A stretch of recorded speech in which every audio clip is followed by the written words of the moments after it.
여러분 안녕하세요. 정형외과 전문의 권유진입니다. 오늘은 우리 박 원장님과 함께 휜다리 교정술인 근위경골 절골술에 관해 알아보도록 하겠습니다.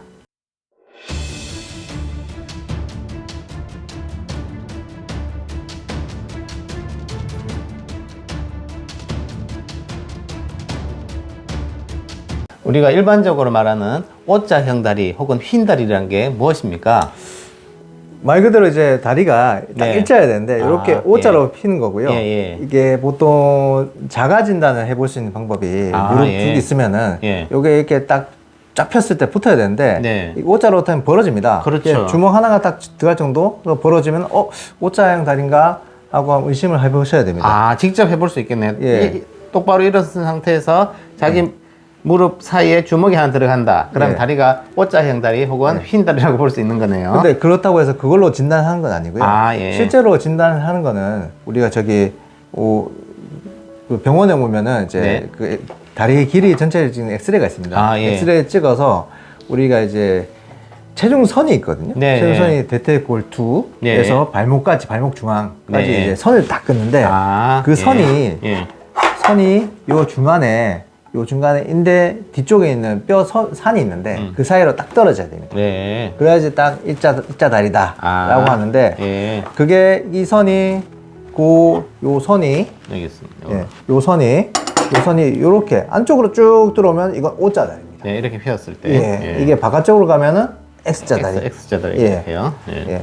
그래서 저희가 엑스레이 보고 설명을 드리는데 딱 보시면 X자, O자 이렇게 딱 네. 표시가 됩니다. 그러니까 예. 고관절, 무릎 관절, 발목 관절이 일직선이다. 그러면 일자 다리고 네. 이게 이제 선을 딱 껐는데 다리가 이렇게 바깥쪽으로 나와 있다. 그럼 이게 다리가 휘었으니까 O자형 다리라 이렇게 보면 되겠습니다. 예. 그리고 우리나라는 특징적으로 이제 O자 다리가 좀 많은 편인데요. 그렇죠. 뭐 이거는 학자마다 조금 이제 원인에 대한 썰이 많은데 우리나라 양반다리 많이 하죠. 그렇죠. 양반다리 하거나 아니면 뭐 어릴 때 키울 때 업어서 키워서 업어서 키우니까 다리를 이렇게 이런 상태에서 계속 했으니까요. 그런 말도 있고 예. 그냥 유전적으로 그렇다 말도 예. 있는데 사실 이게 학설이 많습니다. 네. 정립된 건 아직 없고요.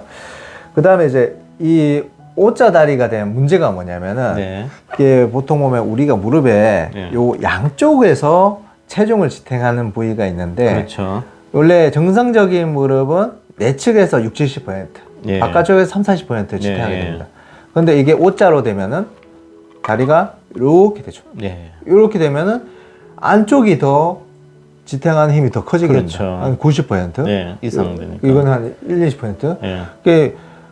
이게 원래 한 60, 70%만 버티도록 이제 네. 설계된 쪽인데 네. 이게 지탱하는 게 더 많아지면은 이쪽에 지뭉개지면서 찢어지게 돼요. 그렇죠. 찢어져 관절이 빨리 닳는 거죠. 그렇죠. 한쪽이. 예. 우리 신발을 신어도 신발을 신고 한 발로만 다니면 어떻게 됩니까? 그쪽 네. 발만 더 닳죠. 네. 네. 그런 식으로 해서 이쪽 닳게 되고 찢어지게 되고 이게 찢어지면 이쪽 관절염들이 생기게 됩니다. 네. 그러면서 이쪽이 더 주저앉게 되고 더 O자가 되고 더 네. 이렇게 돼요.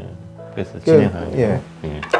그렇게 돼서 계속 진행이 돼서 우리가 퇴행성 관절염을 우리가 엑스레이에서 볼 때도 처음에 마모만 있을 때는 네. 여기 약간 여기 미란 있을 때 이게 약간 좁아지면 상기 네. 그 다음에 완전 붙으면 사기 이렇게 네. 분리하거든요. 네. 그래서 요 안쪽이 붙은 각도가 되게 중요하게 되고 이거 네. 퇴행성 관절염이 급속도로 진행되게 돼서 빨리 치료하는 게 중요합니다. 예. 그래서 보통 우리가 무릎 관절염 1기, 2기, 3기, 4기가 있는데 그 단계마다 할 수 있는 수술이 있긴 있습니다. 그 중에서 네. 이제 4기가 넘어가면은 인공관절밖에 답이 없고요. 네. 3기 때 인공관절 안 하고 요 관절 연골 부서진 거를 좀 재생시킬 수 있고 네. 요 진행 막을 수 있는 수술이 이제 보통 보는 우리 경골 절골술, 네. 휜다리 교정술, 예, 휜다리. 오다리 교정술 예.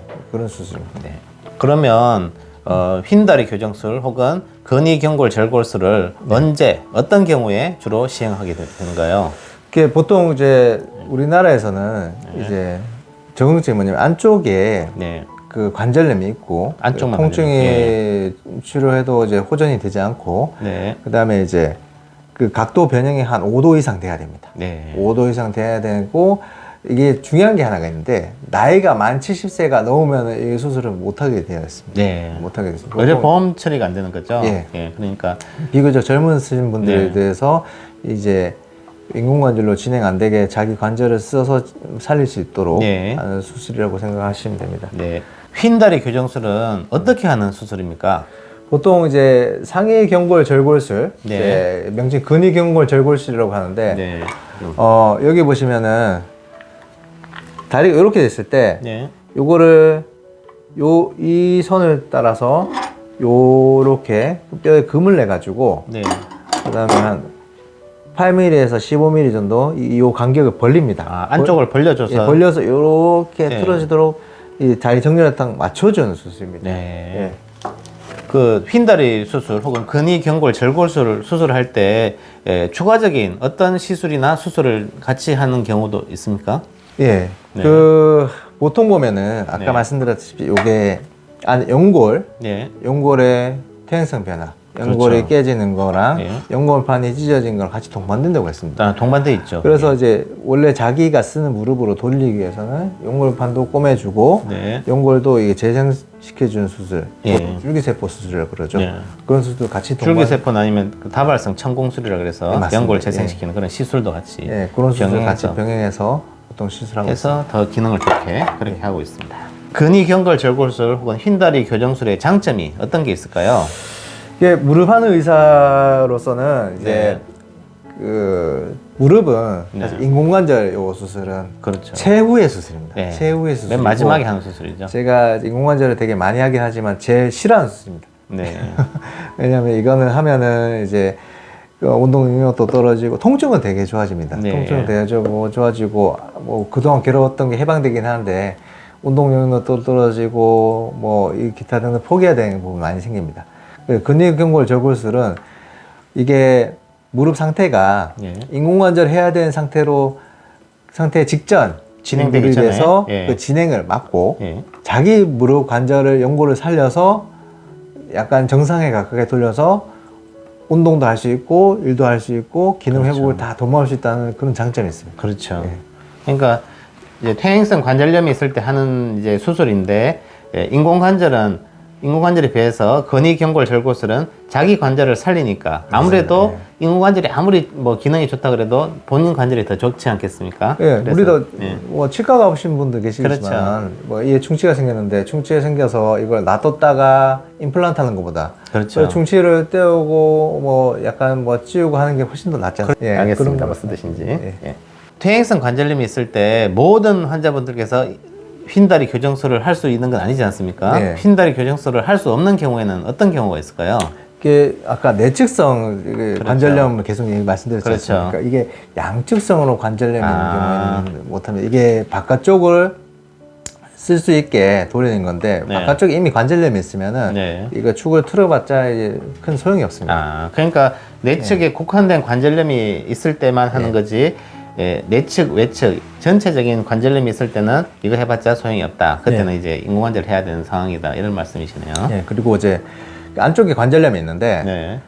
다리가 일자일 때 그러니까 그렇죠. 이렇게 뭐 휜다리가 아닐 때 한마디로 내반 말해서. 변형 예, 여기 예. 없을 때는 예, 예. 보통 이제 안쪽만 연골 재생을 하거나 네. 안쪽만 반 인공관절을 하거나 그런 치료라고 해야 되지. 예. 요건 크게 도움이 안 됩니다. 그렇죠. 예. 휜다리 교정술이란 게 휘어있는 다리를 일자로 펴주는 수술인데 예. 다리가 휘어있지 않다. 그냥 관절염만 있다. 그러면 이제 그 수술을 할 수 없는 그런 예. 경우라고 보시면 되겠습니다. 그리고 이제 사실 뼈를 건드리는 수술이기 때문에 그렇죠. 뼈가 형성이 잘 안 된 뼈 골 형성 부정증이나 아. 골다공증이 되게 심한 경우 네. 못하는 경우도 있습니다. 그렇죠. 어느 정도 약한 골다공증 같은 경우에 대부분 하긴 하는데 하죠.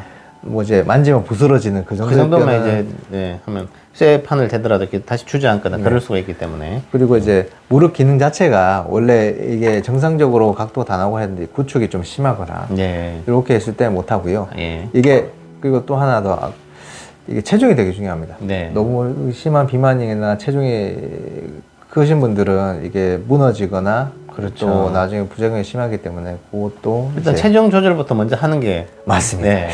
제일 어려운 겁니다. 예. 지금까지 시청해 주셔서 감사드립니다. 다음에도 더 좋은 내용으로 여러분들께 인사드리겠습니다.